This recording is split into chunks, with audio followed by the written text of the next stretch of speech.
Hey, this is Jabril, aka Mr. Think Outside the Box, and welcome to Black Business Heroes, the entrepreneur section.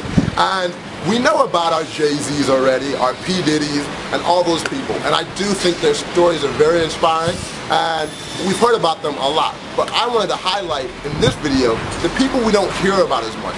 Inspiring black entrepreneurs that are doing it in a really big way. People that have billion-dollar companies to people who just make, about $500,000 a year. And everything, kind of in between. But their stories are inspiring. And I've had the pleasure, to call some of these people my friends and just have the pleasure to sit down with some of them for breakfast. And most of these people I don't even know, but their stories are very inspiring. And I know they'll inspire you too. So I hope you enjoy, and I urge all of you, if you're watching, go ahead and share this video with, as many people as you can.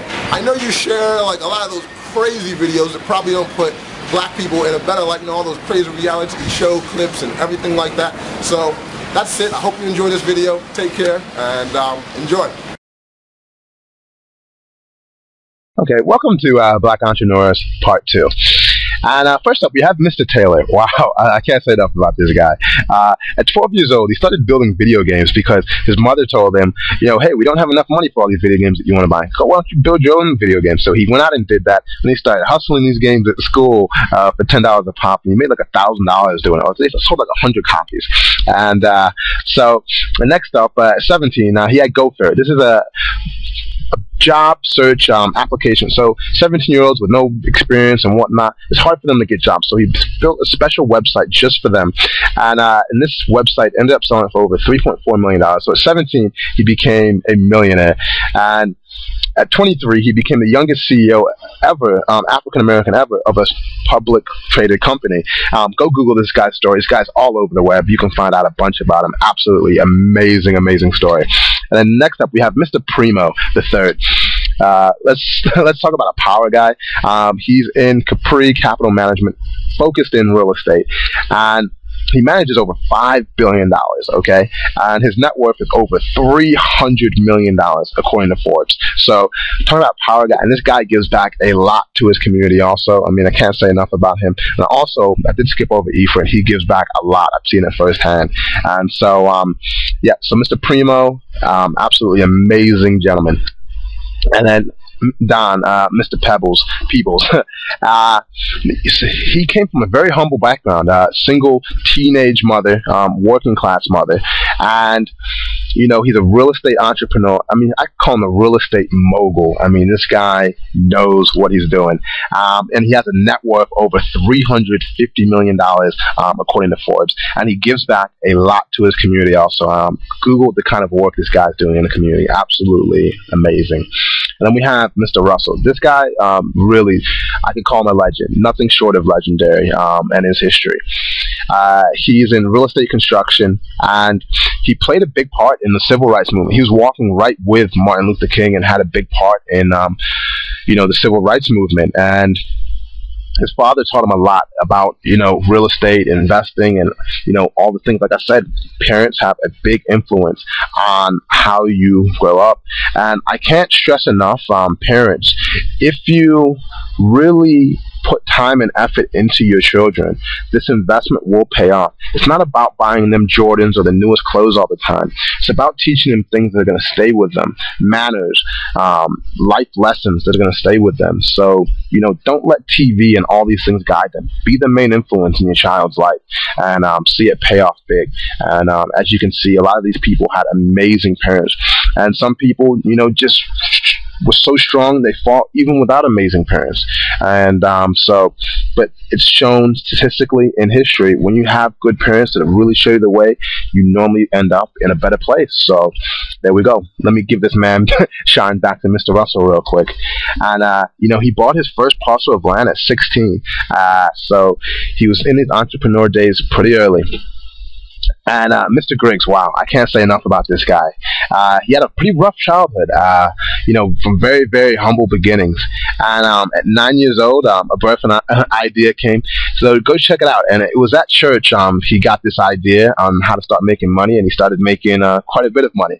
And then from there, he started HG3, a multi-million-dollar operation that focuses, mainly on the youth. And let me say one more thing about Mr. Griggs. Google this guy. I can guarantee you will be inspired by this guy's story. Absolutely amazing young gentleman. And then Mr. Maitland. Wow. Talk about big money. This guy had a job at Merrill Lynch for 10 years and learned a lot there. And he said, basically, I can do it better. So he started his own investment firm, Advent Capital, in 1996. And today he manages over $3 billion. And he has a personal net worth over $150 million.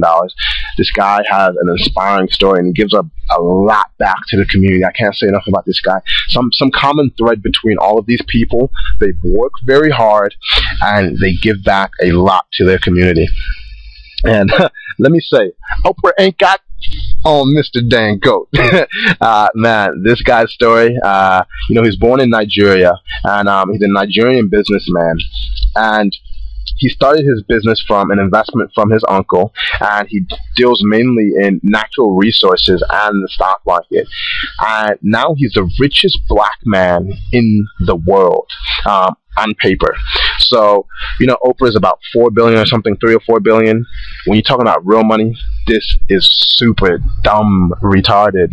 Excuse me, I'm getting a little urban on you. But this guy, man, you can't say enough. I mean, you just have to salute this guy. This guy is doing it in a big way. In total, richest people in the world, I think he's about 50 or so, according to Forbes. So there we go.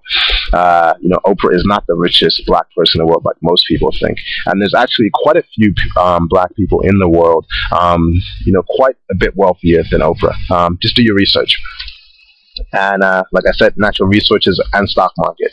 And Angela Samuels, wow. This lady has an incredible story. And let me not take anything away from Oprah. Oprah is one of the most influential, if not the most influential person in this entire world. I just was making the fact that most people think she's like the richest black person in the world, which she's not. But most inspiring, probably changed the most lives, yes. So big kudos to Oprah, and can't say enough about it. I think she's one of the most influential people of all time. But now let's give the shine back to Miss Angela. So she's born in Canada, and she started her company, a clothing company, in 1998. And by 2001, she had her first store, and she saw the need for basically larger women's, larger than size 2, to have amazing clothing that makes them feel great, and that's what she did. And now 4 stores later, she's a major success. Google this lady. Absolutely amazing story. And like I said, mega millions in revenue every year and growing. And that's it. Make sure you Google these people, check them out, and see the stories, their humble beginnings, and some people with not humble beginnings, but their stories are so inspiring. You can learn so much. Many of them have books out. They're on Facebook. They're on Twitter. And if you want to see some of these people interviewed, let me know who you want to see interviewed and why, and I'll make it happen. So there we go. Hope you've enjoyed. Take care.